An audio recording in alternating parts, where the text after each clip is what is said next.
আৰু এটা কথা যে যিটো মানুহৰ আকৰ্ষণ, আমি ভাবোঁ যে গোটেই সমাজখনত চিনেমা বা বিহু নাচ কলা সংস্কৃতি, আমি ভাবোঁ ল'ৰা হৈছে মানে সেই ছোৱালীকে ভাল পাব লাগিব, ছোৱালীৰ লগতে বিয়া হ'ব লাগিব, ছোৱালীৰ কাৰণে ল'ৰাৰ লগতে ভাল পাব, ল'ৰাকে আকৰ্ষণ নকৰিব, এইটো নহয়। কেতিয়াবা ল'ৰায়ো ল'ৰাৰ প্ৰতি আকৰ্ষিত হ'ব পাৰে, একেলগে থাকিব খুজিব পাৰে বিয়া বাৰু হৈ, ছোৱালীয়েও ছোৱালীৰ প্ৰতি আকৰ্ষিত হৈ একেলগে বিয়া বাৰু হৈ থাকিব খুজিব পাৰে। সেনেকুৱা ল'ৰাখিনিক গে বুলি কয়, সেনেকুৱা ছোৱালীখিনিক লেছবিয়ান বুলি কয়। কিছু সংখ্যক থাকে ল'ৰা ছোৱালী দুটাৰ লগতেই তেওঁলোকে মানসিক শাৰীৰিকভাৱে আকৰ্ষিত হয়, তেওঁলোকক বাইছেক্সুৱেল বুলি কয়। এতিয়া এই মানুহখিনিও কিন্তু সত্যতা, কিন্তু তেওঁলোকে ক'ব নোৱাৰে তেওঁলোকৰ সমস্যাখিনি, সমস্যা মানে অনুভৱখিনি, যিটোৰ কাৰণে তেওঁলোকে ভিতৰে ভাবে মই কিবা পাপ কৰিছোঁ, মোৰ কিবা দোষ আছে, সমাজে মোক উলিয়াই দিব, মাৰিব, আৰু তেওঁ শেষত যায় মানসিকভাৱে অক্ষম হৈ পৰে। যেনেকৈ লিংগ ৰূপান্তৰকাৰী এগৰাকীও হৈ পৰে, কাৰণ তেওঁ মনে ভিতৰে দেখাতটো ল'ৰাই, দেখাতটো ছোৱালীয়ে, হয়নে? ওলাই আহিব পৰা নাই, হ'ব, কাকো ক'ব পৰা নাই তেওঁৰ নিজৰ আকৰ্ষণটো, হ'ব, শেষত যায় তেওঁ ছুইচাইড কৰে। সেইকাৰণে এই ব্যক্তিসকলৰ অত্যন্ত ছুইচাইড হয়। মনত ৰাখিবা, তেনে ব্যক্তি মাক দেউতাকক নক'ব পাৰে, বন্ধুজনক বা বান্ধৱীজনক কৈ দিয়ে যে তেওঁ আচলতে যদিও ল'ৰা, তেওঁ ছোৱালীৰ প্ৰতি আকৰ্ষিত নহয়, ল'ৰাৰ প্ৰতিহে হয়, বা যদিও ছোৱালী, তেওঁ ছোৱালীৰ প্ৰতিহে আকৰ্ষিত হয়। তুমি কেতিয়াও নাহাঁহিবা, ঘিণ নকৰিবা, তুমি ক'বা যে মই নহ'ব পাৰোঁ, যে কিন্তু তেনেকুৱাটো সত্য আছে। ছাৰ আহিছিল আমাৰ তাত, ছাৰে এইবিলাক কথা কৈছে, তুমি ছাৰৰ লগত যোগাযোগ কৰিবা, FBৰ মোৰ নাম্বাৰটো কাৰোবাৰ পৰা লৈ ল'বা, বাইদেউৰ তাত আছে, কাৰোবাৰ তাত আছে, সৌৰভৰ তাত আছে, লৈ ল'বা আৰু কণ্টেক্ট কৰি দিবা। যদি লিংগ ৰূপান্তৰকাৰী যিকোনো ব্যক্তি পোৱা বা এনেকুৱা ব্যক্তি পোৱা তোমালোকৰ ক্লাছৰ, আৰু তুমি কাকো নক'বা তেওঁৰ কথাটো, হ'ব, যে সি এনেকুৱা এনেকুৱা, সি নকয়, তুমি ভাল বন্ধু হ'লেহে ক'ব, তেনেকুৱা। বেছিভাগে ক'ব নোৱাৰেই, ইমান ভাগ্য নাথাকেই, আৰু তাৰ ফলত বেছি ছুইচাইড হয়। এতিয়া আৰু এটা খুব বেয়া হ'ব পাৰে ছ'চিয়েল মিডিয়া, এইটোৱে মোৰ শেষ হ'ব। এইখিনিৰ বাহিৰে অত্যন্ত বেয়া হ'ব, এতিয়া আকৌ জেণ্ডাৰ ষ্টাডিজত আহিছোঁ, আমি লিংগ ৰূপান্তৰকাৰী নহয়, মহিলাখিনিৰ অত্যন্ত বেছি সমস্যা আছে এই ক্ষেত্ৰত। কি হয় কোৱাচোন, তোমালোকে জানা অলপ, খুব হৈ আছে, বাতৰিবিলাকত পাই আছে, 9-10 ল'ৰা ছোৱালীবিলাক, ল'ৰাকো টাৰ্গেট কৰি আছে, ঘপকে কি হয়, ফেচবুকৰ মাধ্যমেৰে যোগাযোগ কৰি কি হৈ যায়, ছোৱালীজনী বা 3-4টা ছোৱালী ল'ৰা একেলগ হৈ কি হৈ যায়, হঠাতে গম পাইছিলা, আছিল আগদিনা, পিছদিনা স্কুলত আহোঁ বুলি কি হৈ গ'ল, নোহোৱা হৈ গ'ল ন?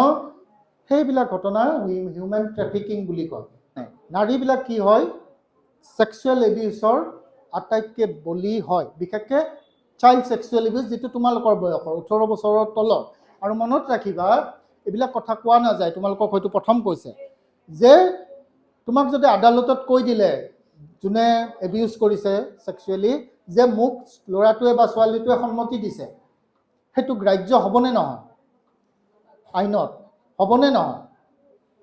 ছোৱালীজনীয়ে মোক সন্মতি দিছে এইবিলাক কৰিবলৈ, বা ল'ৰাটোৱে সন্মতি দিছে, হ'বনে নহয়?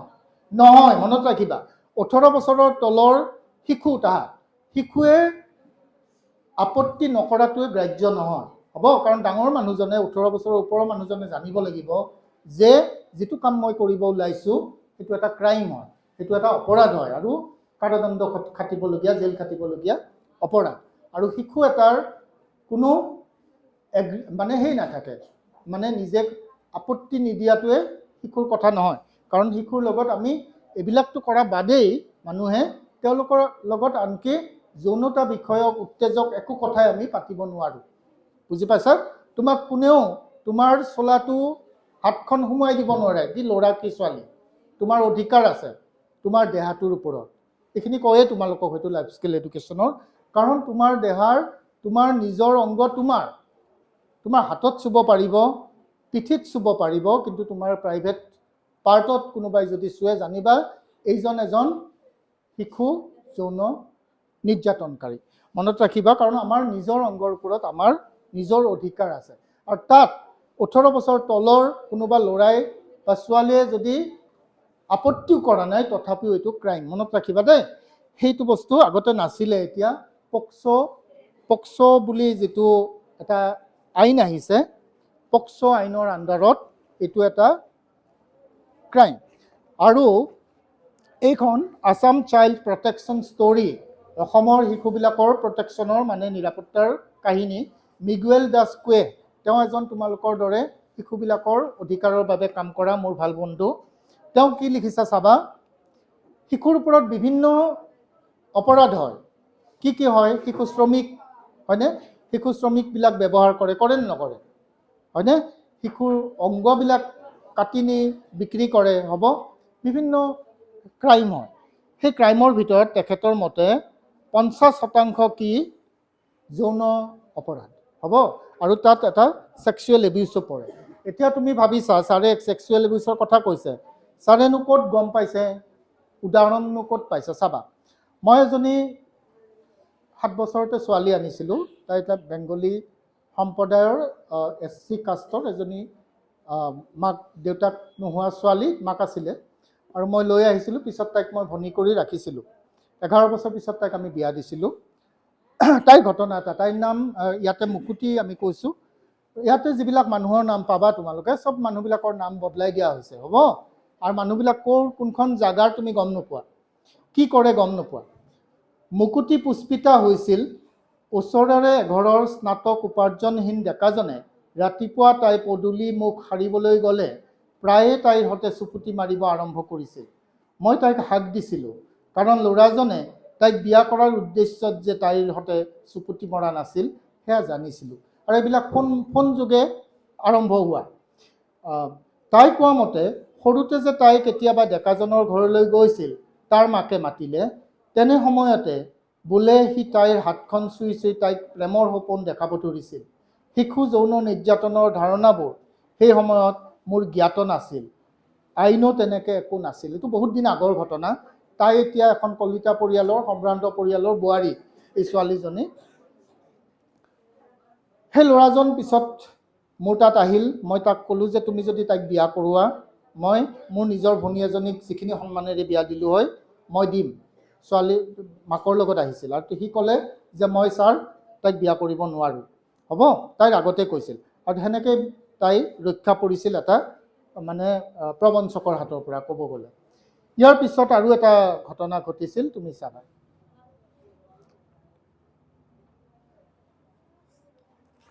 ব'ৰ হৈছা নেকি তোমালোকে? হোৱা নাই ন? এইবিলাক চব সঁচা ঘটনা। চাবা, মোৰ সন্ধিয়া আড্ডা দিবলৈ যোৱা স্বভাৱ নাছিল। এদিন মহাবিদ্যালয়ৰ পৰা আহি সন্ধিয়া লাইটটো নুমাই বিচনাত বাগৰিছিলোঁ। মাজত আহিলে তোমালোকৰ লগত যোগাযোগটো আৰু অলপমান বেছি নিকট হয়, ঠিক আছে? এতিয়া চাবা, শুনিবা কাহিনীটো। মোৰ সন্ধিয়া আড্ডা দিবলৈ যোৱা স্বভাৱ নাছিল। এদিন মহাবিদ্যালয়ৰ ওচৰলৈ মোৰ সন্ধিয়া আড্ডা দিবলৈ যোৱা স্বভাৱ নাছিল। এদিন মহাবিদ্যালয়ৰ পৰা আহি সন্ধিয়া লাইটটো নুমাই বিচনাত বাগৰিছিলোঁ। মা নামঘৰলৈ গৈছিল। নিশাৰ আন্ধাৰ নামিছিল। দাদা বৌহঁত সেইদিনা ঘৰত নাছিল। হঠাতে মোৰ কোঠাৰ কাষৰ মা আৰু মুকুতিৰ কোঠাৰ পৰা মুকুতিৰ ভয়াৰ্ত চিঞৰ ভাহি আহিছিল। ঐ যা, ঐ যা, এইটো কোন? এইটো কোনে মোক ধৰিছে? অ' দাদা, অ' দাদা, অ' পেহী, অ' পেহী। চিলমিল টোপনিৰ পৰা একেজাপে বাৰাণ্ডালৈ দৌৰি আহি তাইৰ কোঠাৰ দুৱাৰৰ ওচৰ পালোঁ। লাইট নথকা নিশাৰ চোতালখনেৰে আধা আন্ধাৰেৰে দপদপাই কোনোবা দৌৰি পাৰ হৈ ওলাই গৈছিল। মানুহজন বিজুলীৰ পোহৰ নথকা পথটোৰ আন্ধাৰত মিলি গৈছিল খপজপকৈ জপনা খুলি। বিচনাখনত কুচি মুচি বহি ভয় বিহ্বল মাতেৰে তাই মানুহজনৰ নামটো মোক কৈছিল। সেয়া আছিল সঘনে আহ যাহ কৰা আমাৰ সম্পৰ্কীয় আঠবয়সীয়া এজন চাকৰিয়াল ব্যক্তি, যি 2টা সন্তানৰ পিতৃ। আমি মানুহজনৰ ভায়েকক কথাটো কৈ মানুহজনৰ সতে অহা যোৱা প্ৰায় বন্ধ কৰি পেলাইছিলোঁ। পিছলৈ গম পাইছিলোঁ, চিনাকি আৰু সম্পৰ্কীয় ব্যক্তিৰ দ্বাৰাই বেছিভাগ ক্ষেত্ৰতেই শিশু যৌন নিগ্ৰহৰ বলি হ'ব পাৰে। পিছলৈ হাইৱে হিন্দী ছবিখনত এই বিষয়টো আহিছিল। এতিয়া তোমালোকে ভাবিছা যে এইটো এটা সঁচা ঘটনা, ছাৰৰ ঘৰতেই ঘটি গৈছিলে আৰু ছাৰে ৰক্ষা কৰিছিলে।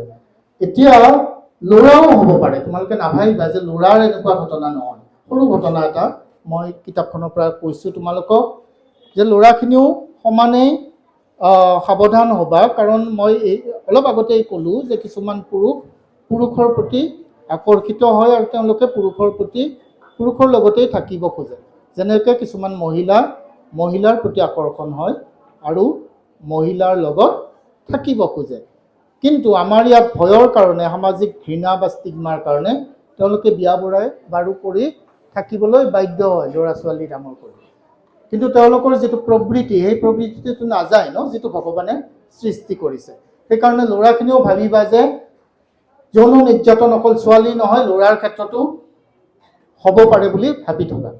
চাবা, 2021 চনৰ নৱেম্বৰৰ 4 তাৰিখে ৰাজস্থানৰ ভাৰতপুৰ আদালতৰ আদহীয়া বিবাহিত ন্যায়াধীশ জিতেন্দ্ৰ গুলেৰিয়াই 14 বছৰীয়া কিশোৰ এজনক চলনাৰে তেওঁৰ ঘৰলৈ মাতি নিনি এমাহ ধৰি কৰি অহা সমকামী যৌন আতিথ্যৰ বিৰুদ্ধে তাৰ মাকে দিয়া এটা গোচৰৰ পৰিপ্ৰেক্ষিতত প্ৰথম পৰ্যায়ত তেওঁক চাকৰিৰ পৰা নিলম্বন আৰু পৰৱৰ্তী কালত কাৰায়ত্ব কৰা হৈছিল।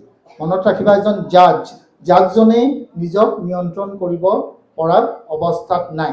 সেইকাৰণে যিকোনো মানুহ যদি তোমাৰ অকণমান বেছি কাষলৈ আহিব খোজে, তুমি তেওঁৰ টাচটোতেই গম পাবা, স্পৰ্শটোতেই গম পাবা সেইটো আচলতে ভাল নে বেয়া। হ'ব, স্পৰ্শটোৱে কৈ দিয়ে মানুহজন কেনেকুৱা। মনত ৰাখিবা, তোমাৰ সন্মতিৰ কোনো প্ৰয়োজন নাই। 18 বছৰ নোহোৱালে শিশুৰ সন্মতিৰ প্ৰয়োজন নাথাকে।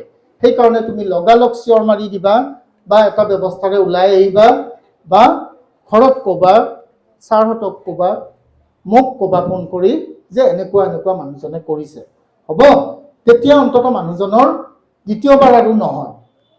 হ'ব, দ্বিতীয়বাৰ নহয়। কাৰণ তোমালোক এতিয়াও এনেকুৱা হোৱা নাই যে মোবাইলেদি ভিডিঅ' কৰি পুলিচৰ তাত যাই ৰেজিষ্টাৰ কৰি দিবা কেছটো। তোমাৰ মায়ে কৰিব লাগিব, তুমি নোৱাৰা, আৰু ইমানখিনি তোমাৰ শক্তিও অহা নাই।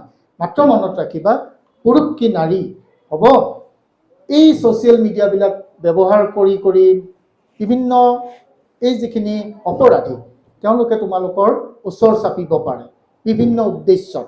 ট্ৰেফিকিং হ'ব পাৰে, তোমালোকৰ শিশু তোমালোকৰ আমাৰ হেৰিৰ পৰা লৈ যাব পাৰে বেলেগ দেশলৈ, বেলেগ ৰাজ্যলৈ, আৰু যৌন নিৰ্যাতন এটা খুব সচৰাচৰ ঘটি থকা, লুকাই থকা এটা ঘটনা, যিটো শিশুটোৱে বলি হয়।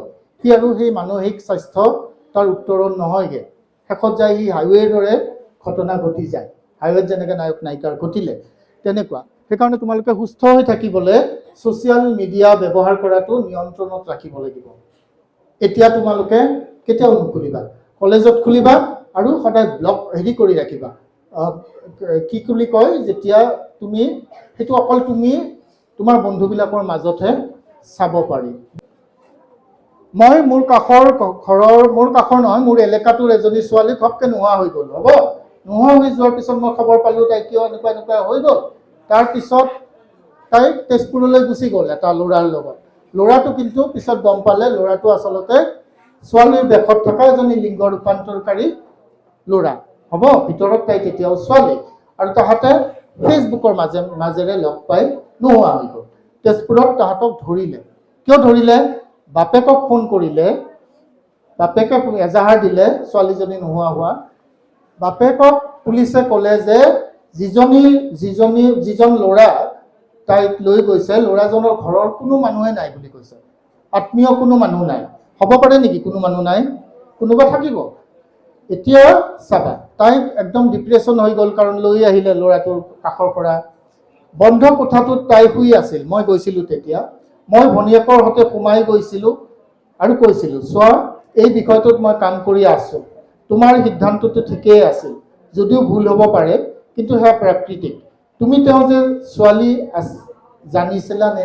তাৰমানে ল'ৰাটো যে আচলতে ভিতৰত ছোৱালী জানিছিলেনে?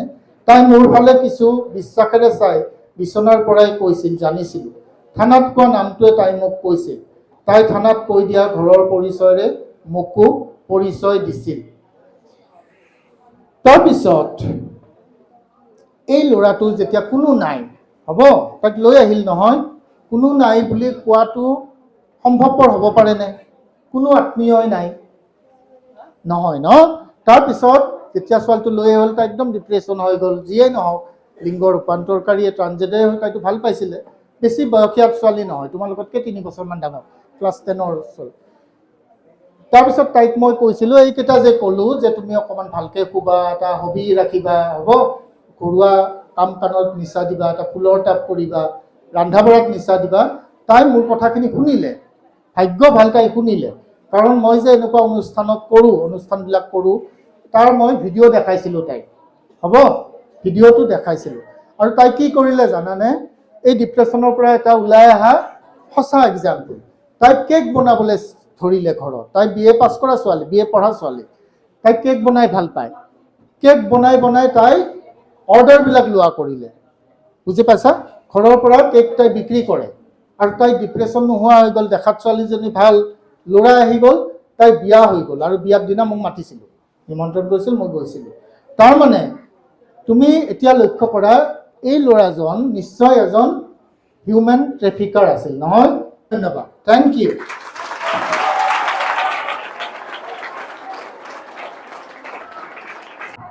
সভাখনত মই বহুত কথা শিকিবলৈ পাইছোঁ, যিখিনি মই আগতে শিকা নাছিলোঁ। আৰু সেইবাবে মই আজি ছাৰক ধন্যবাদ জনাইছোঁ। আৰু আজি সভাখন মোৰ বহুত ভাল লাগিছে। ধন্যবাদ। ছাৰে আমাৰ বহুতখিনি সাৰুৱা আমাক ইনফৰমেশ্যন, তথ্য আমাক যোগান ধৰিলে, তাৰ কাৰণে ধন্যবাদ। আৰু এই অনুষ্ঠানৰ জৰিয়তে আমি নিশ্চয় উপকৃত হৈছোঁ। আমি কি ধৰণে আমি জীৱনৰ দক্ষতাবিলাক, লাইফ স্কিলবিলাক আমি ল'ব লাগে। দেৱক ৰিচৰ্চ পাৰ্চন হিচাপে আমন্ত্ৰণ কৰি আনিছিল। তেওঁ ল'ৰা ছোৱালীক বহুমূলীয়া ভাষণেৰে যিখিনি দিহা পৰামৰ্শ, সজাগতা দিলে, তাৰ কাৰণে তেখেতসকললৈ মই অশেষ ধন্যবাদ জ্ঞাপন কৰিছোঁ।